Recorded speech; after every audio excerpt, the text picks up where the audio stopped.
Hello, I'm just going to walk you through my new device mouth play. Just ignore any fan sounds in the background, it's just a little hot in my room. So, let's get started. So here's mouth play.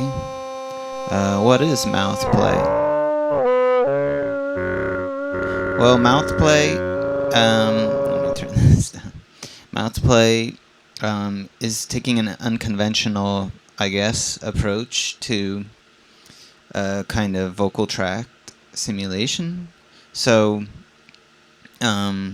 so what you see here on the left is a vocal tract, like a filter shape, to kind of simulate a vocal tract in an animal.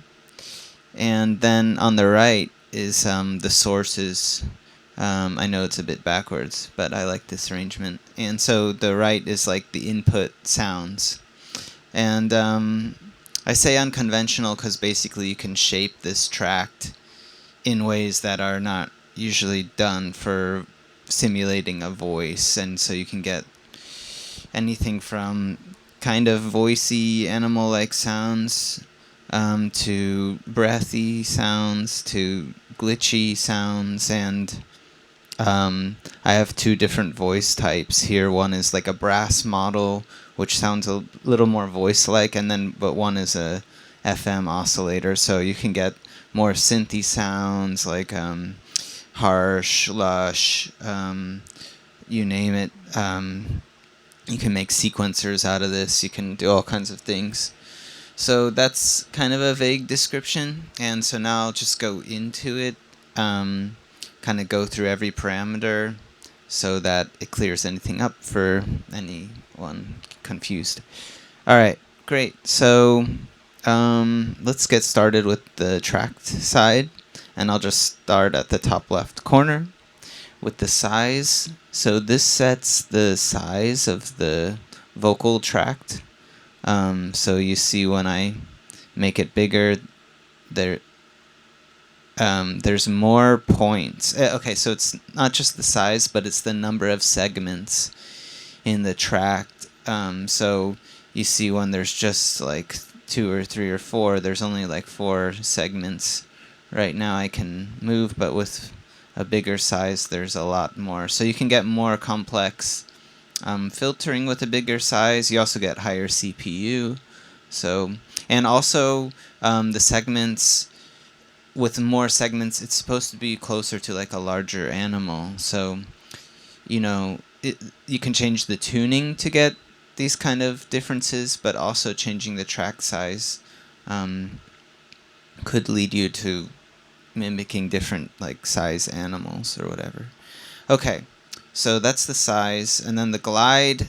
The glide says how much glide there will be from, like, let's say I changed the shape of the tract. The glide is like how much gliding or how much time it'll smooth that new shape from the old shape. So maybe I can just show you. With a very low glide, it's instantaneous basically, but you get these little, like if it's really low, you get these kind of poppy sounds, these kind of resonant filtery sounds, which may be desired. But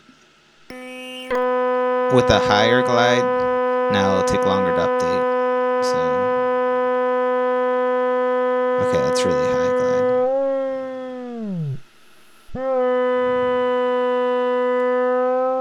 glide. There, hopefully you could tell. Okay, so that's the glide and the size. So now, let me keep this low. Alright, now there's walk. So walk is like a random walk modulation you can apply to individual segments like this. And right now it's off, and the walk is all these controls and this bottom sequencer looking thing. So let me turn it on, and then let me add some walk modulation. So now these 2 points are randomly walking, and I can change the speed of that here. I can change the range that they walk in. So now it's just a small range, and then I can offset that lower or higher. And you can also like keep drawing on that, and they'll walk up from that. And then direction is like if it'll just go up, like now. Let me turn the range higher. or if it'll just go down. And that could be useful if you have this shape changing and you want them to just drop or raise. Okay, so that's walk, and you can just turn them all on.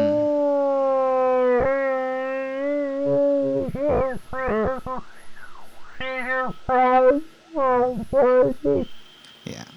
Okay, so that's walk.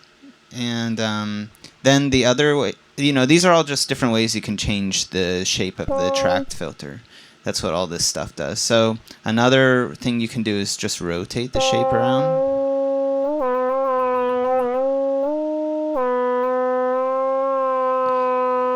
You can go forward or backward, or random directions. And then you have the rate. So right now it's in milliseconds, but you can also do it in synced beats to sync it with the clock. And if you turn the glide really far down, it'll add these like rhythmic resonant pops. So you can actually create different kinds of rhythms with this. Even, yeah, you can just mess around. And then there's another option here, BT, for just manual triggering, and you can map that to a controller and do your own like manual rotation. Alright, another thing you can do is, well, obviously you can draw on it, but you can also record your drawings and then play them back. And then you can keep adding to that. And you can just keep on adding. Like if you do it a lot, it'll probably start to lower performance a bit, but you can get in a good fair amount of recordings before that happens. And then you can just clear the recording if you want to, restart that. Okay, another thing you can do is fill these basic waveform shapes. And you can change the frequency. So, and if you turn up the size, you'll get more defined shapes, of course. Square, triangle, so, and then you can do the starting phase. Right now they're all inverted amplitude. I can make it normal. I can make it a smaller amplitude. Can offset them. And then you can have an autofill, which refills it, at the set interval. So if you had like some other drawing going on, or like these walk modulations, it'll refill right now every bar, and it'll just like go back to that last pressed one. Okay, hopefully that makes sense. Okay, let me close the mouth. Okay, so there's one more thing, and that is this this little section here, which is like morphing between two shapes. So I could save this current shape as shape A, and then maybe I'll fill a sine wave, and save it as shape B, and then I can go between shape A and B, and then we'll get more into these little dots you see everywhere here, but I'll just show you now. There's a little dot for this one too, and these are all modulations. So if I click this, it pops out this little menu where we can apply like LFOs and stuff like that, and all these modulations are here. I'll get to that in a minute, but so now we can modulate with an LFO between these two shapes I saved. I don't know if this one's making much sound. A little bit. Alright. So cool. So that's that shape section. Oh, and just so you know, like, so when you draw, whenever you draw with your mouse, it will remember this state for when you save a preset or reload your live set. But if you do other stuff, it won't. So if you want to remember this shape for when you reload your preset, you just hold down Shift and click there, and then it saves it, and it reminds you that here. Okay, cool. So that's this whole how to shape and change the shape section. Now I'll get into the voices. So you have two, like I said at the beginning, you have two different kinds of voices. The brass model, which sounds a little more like voice-like, which is what we've been hearing. Let me lower this. And then you also have an option, and that brass model has a tone parameter. Okay, and then you also have a section for, you also have a mode for an FM oscillator, so you can add some FM with a sine wave at a certain hertz, and then change the ratio to the tuning. That's like the ratio to this pitch or whatever tuning it's at. Okay. And then, yeah, and then this goes through the filter, and there's some like feedback reflections too. So, you know. Okay. And then there is also an option to just route external audio. Maybe I can just route my voice real quick. I don't know how that will sound. Hello. Hello. Let me mute this. Hello. Hello. Hello. Hello. Hi. Hello. Okay, let me stop this.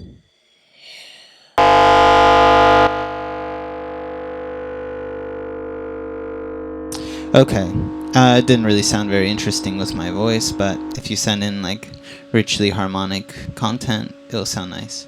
Okay, so now some other things. Is this below section? And like I said, anything with these dots, we can click here and pop out a little modulation menu to modulate those parameters, just like we did here with LFOs, etc. And you can press this to close it or just toggle. Okay, so now the first thing is tract offset. So we see that there's a shape here, and if I rotate this shape around, we get different sounds. And then this tract offset allows you to also just offset the shape so that it starts maybe here internally. And this could be cool just to find different combinations, or it's also cool because there's actually a second voice. See, this one's voice 1, here's voice 2, so you could have one voice offsetted to have a much different timbre or something, or rhythms or whatever. Okay, the other thing to know is these reflections. This is like kind of feedback, reflecting at the two different ends of the tract filter. So one's at like the end of the throat and one's at the end of the lips. And changing these around will change the timbre a lot, depending on what you do. I mean,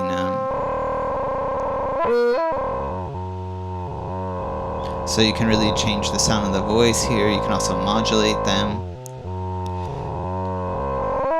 Yeah, there's just a lot of things you can do.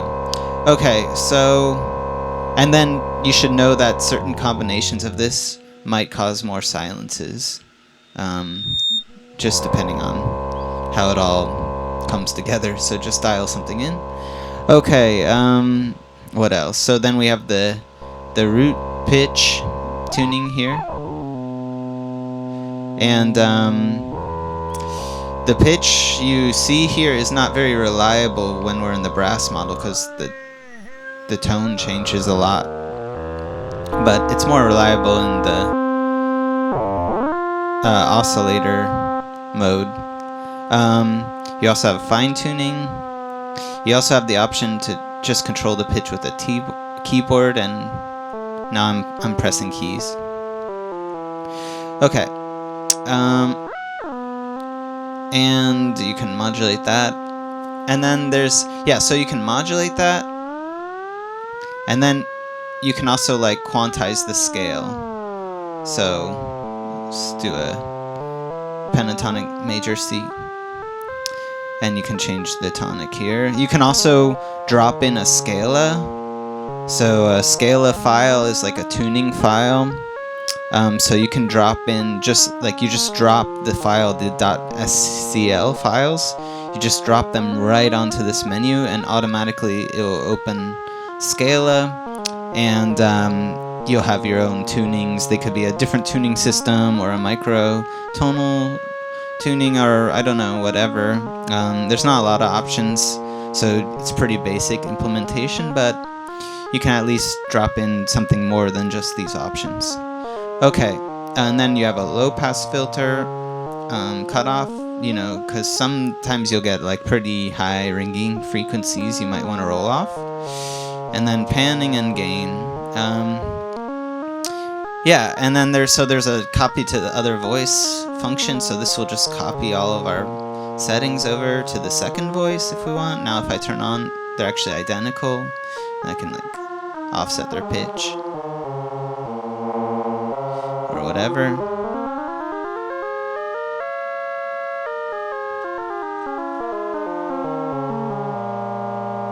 Yeah. Okay, let me turn that voice off.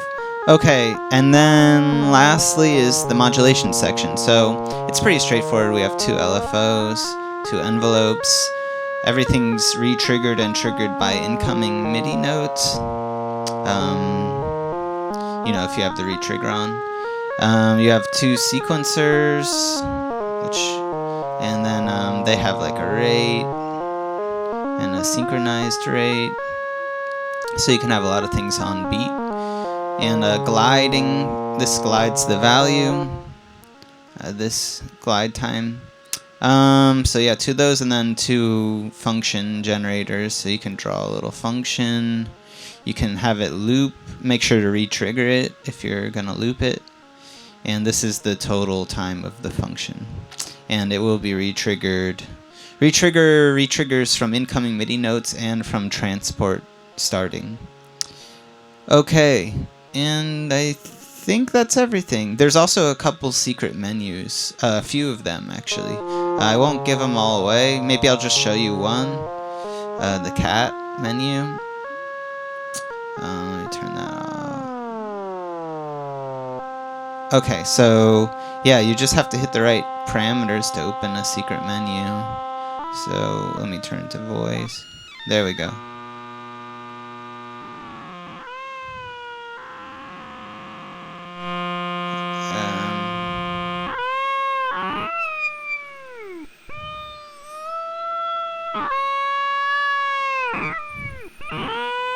Yeah. So yeah, there's a few other secret menus you can find. And yeah, that's it. So I hope you enjoy.